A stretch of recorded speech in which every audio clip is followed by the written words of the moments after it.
कांग्रेस सरकार का कार्यकाल ऐसा लगा कि ये सिर्फ घोषणा करने में ही रहती है। उनको मालूम है कि अब हमारी सरकार जाएगी तो घोषणा लंबी चौड़ी कर दो, पीछे आने वाले संभालेंगे। अरे भाई साहब, कुछ नहीं मिलेगी। ये जनता को क्या देंगे ये बताओ आप। 100 यूनिट अगर वो मुफ्त देंगे तो वो उधर कोई भी चीज़ में टैक्स लगा कर वो निकाल लेंगे। तो पैसा इधर से कान पकड़ रहे उधर से पकड़ रहे, पैसा तो वहाँ से भी ले रही है ना।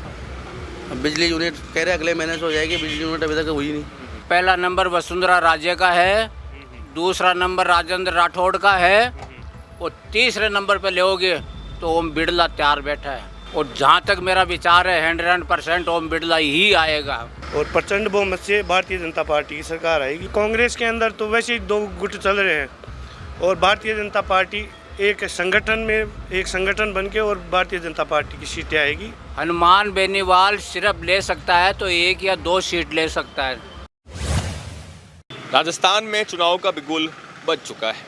अब कुछ ही महीनों के बाद विधानसभा चुनाव है। सभी पार्टियां अपने अपने स्तर पर तैयारियों में जुटी हुई है। हर कोई जनता को साधने की कोशिश कर रही है।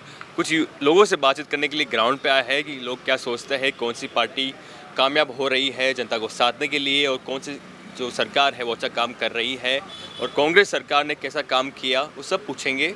आइए बात करते हैं। क्या नाम है आपका? रमेश सैनी। रमेश जी, क्या लगता है कि कांग्रेस सरकार का कार्यकाल कैसा लगा आपको?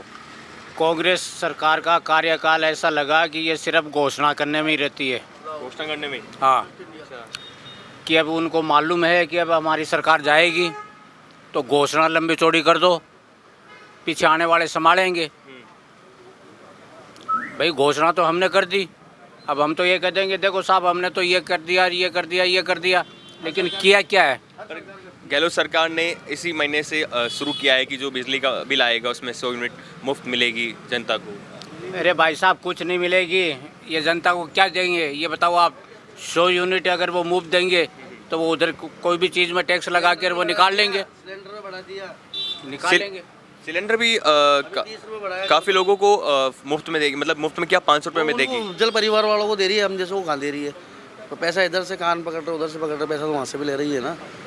अब बिजली यूनिट कह रहे अगले महीने से हो जाएगी, बिजली यूनिट अभी तक हुई नहीं। 100 यूनिट फ्री होगी, ग्रामीण में भी नहीं हो रही, 50 यूनिट है, वो वहाँ कह रहे 200 यूनिट फ्री होगी। क्या लगता है सरकार कौन सी आने वाली है राजस्थान में? अब देखो कौन सरकार आएगी। तो जस्ट करती है कि 5 साल वो रहती है और 5 साल ये रहती है। कोई सी भी सरकार आ सकती है और बाकी बड़ी बुजुर्ग बैठे इनसे सलाह लो। आपको बीजेपी को सहमत दे सकते हैं चीज़। बीजेपी को बहुमत देंगे। बहुमत दोगे आप? सरकार तो बीजेपी की आएगी और 101% आएगी।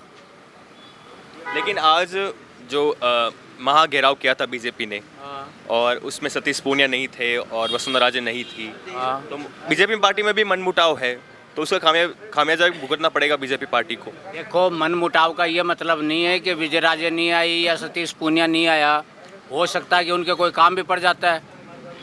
लेकिन वसुंधरा राजे किसी भी कार्यक्रम में देखी नहीं जाती है। वसुंधरा राजे बिल्कुल बीजेपी के अंदर है और पहला नंबर वसुंधरा राजे का है, दूसरा नंबर राजेंद्र राठौड़ का है और तीसरे नंबर पे लोगे तो ओम बिड़ला तैयार बैठा है। ओम बिड़ला? हाँ, और जहाँ तक मेरा विचार है 100% ओम बिड़ला ही आएगा। अब तो सचिन पायलट, अशोक गहलोत भी एक साथ आ चुके हैं। कुछ भी नहीं है, इनमें भी फूट है। फूट है? हाँ। अच्छा, आपका क्या नाम है? चंद्र सिंह यादव। चंद्र सिंह जी, तो क्या लगता है कि कांग्रेस सरकार कैसा काम कर रही थी? सर सरकार का तो ऐसा ही चल रहा है, लेकिन हम तो बीजेपी के सपोर्टर हैं। बीजेपी के सपोर्टर हैं। आप भी चाहते हो कि वसुंधरा राजे सीएम बने? जी हाँ। बताइए, आप बोलिए क्या चाहते हो आप? युवाओं का साथ कैसा रहा कांग्रेस पार्टी का साथ? ये पूरे 5 साल तो इन्होंने सारी चीज़ों पे टैक्स लगा के इन्होंने एक तो महंगाई बढ़ाई थी। अब जैसे चुनाव पास में आ रहे हैं, इलेक्शन पास में आ रहे हैं, तो ये लोग अब राहत कैंप चला के लोगों को वापस मोटिवेट करने की कोशिश कर रहे हैं। पर लोग समझ चुके, जान चुके कांग्रेस सरकार की भ्रष्ट राजनीति को। ये अब जनता जागरूक हो गई है। इसके बाद में अब ये कोई सा ही एजेंडा चलाए, ये किसी भी प्रकार का, इससे जनता अब वो नहीं हो पाएगी, संतुष्ट नहीं होगी और प्रचंड बहुमत से भारतीय जनता पार्टी की सरकार आएगी। राजस्थान में और पार्टी भी अपना पैर पसारने की कोशिश कर रही है, जिसमें आरएलपी है, हनुमान बेनीवाल की पार्टी है, आम आदमी पार्टी भी है। दोनों पार्टियों ने ऐलान किया है कि हम 200 की 200 विधानसभाओं पर चुनाव लड़ेंगे, मतलब उम्मीदवार उतारेंगे। तो क्या लगता है बीजेपी कांग्रेस के लिए चुनौती होगी? ये इनसे कोई फ़र्क नहीं पड़ेगा। आरएलपी से आप से इससे ये ज़्यादा कोई यहाँ पे इतना उनका है नहीं। बाकी आने वाले टाइम में कॉम्पिटिटर जो पार्टियाँ रहेगी, क्योंकि कांग्रेस के अंदर तो वैसे ही 2 गुट चल रहे हैं और भारतीय जनता पार्टी एक संगठन बन के और भारतीय जनता पार्टी की सीटें आएगी। हमें लगता है कि 200 से प्लस 100 से 130 सीटें भारतीय जनता पार्टी की। मुख्यमंत्री कौन बनेगा? मुख्यमंत्री जी अभी तो देखो, बीजेपी के जो वरिष्ठ नेता है उनका कहना है कि नरेंद्र मोदी के चेहरे पर ही चुनाव लड़ा जाएगा। तो क्या ये राजस्थान की जनता एक्सेप्ट कर लेगी नरेंद्र मोदी के चेहरे को? मोदी जी के फिर हम तो वही है नरेंद्र मोदी जी वैसे दुनिया की नज़रों में। बीजेपी के वहाँ हो जाती है कुछ ना कुछ ऊपर नीचे, पर जैसे अभी ये वो केरल के अंदर आप देख रहे हैं कि जो महिलाओं के साथ में कैसे अत्याचार हो रहा है, तो महिलाओं को सुरक्षा प्रोवाइड करवाने का कार्य बीजेपी ही कर रही है। और अभी देखिए यहाँ पे 3 तलाक पे इन पे धीरे धीरे कार्रवाई करी जाएगी। ये है। राजस्थान में किन मुद्दों को लेकर बीजेपी चुनाव लड़ेगी? मतलब आपको किन मुद्दों को लेकर आप असंतुष्ट हैं कांग्रेस पार्टी से? वो तो जनता देख रही है, विकास हो रहा है।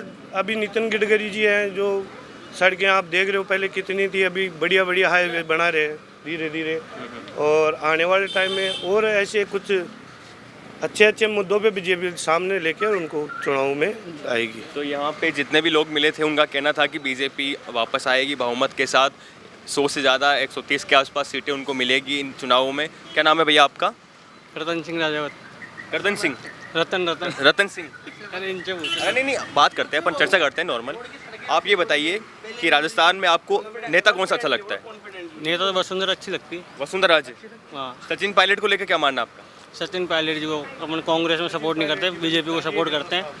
बस वो बीजेपी बस। बीजेपी। पर बीजेपी में मनमुटाव है, सबको पता है कि मनमुटाव है बीजेपी पार्टी में, क्योंकि कोई कार्यक्रम कहीं पे रखता है तो वहाँ पे कुछ नेता नहीं शामिल होते। मनमुटाव तो हर घर के अंदर है। अपने परिवार में भी होता है, छोटा मोटा मनमुटाव अपने परिवार में भी होता है।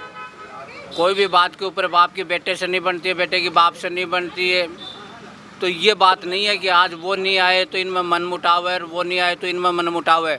लेकिन बीजेपी फुल बहुमत से ही आएगी, उसको किसी का सहयोग नहीं लेना पड़ेगा।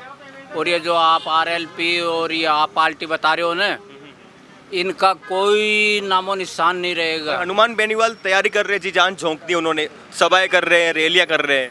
हनुमान बेनीवाल सिर्फ ले सकता है तो 1 या 2 सीट ले सकता है नागौर जिले में।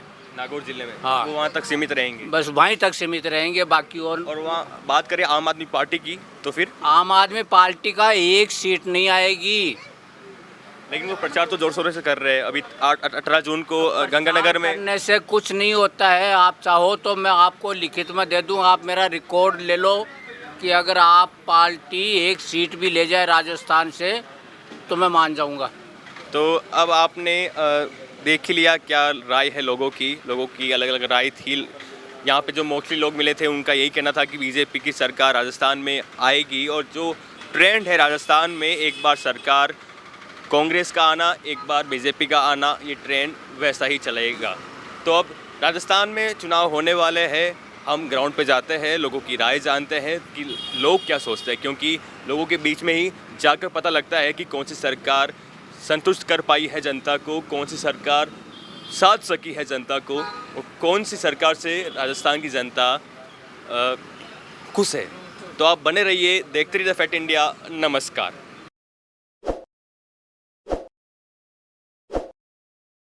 ताज़ा खबरों के लिए विजिट करें द फैक्ट इंडिया की वेबसाइट और डाउनलोड करें द फैक्ट इंडिया ऐप।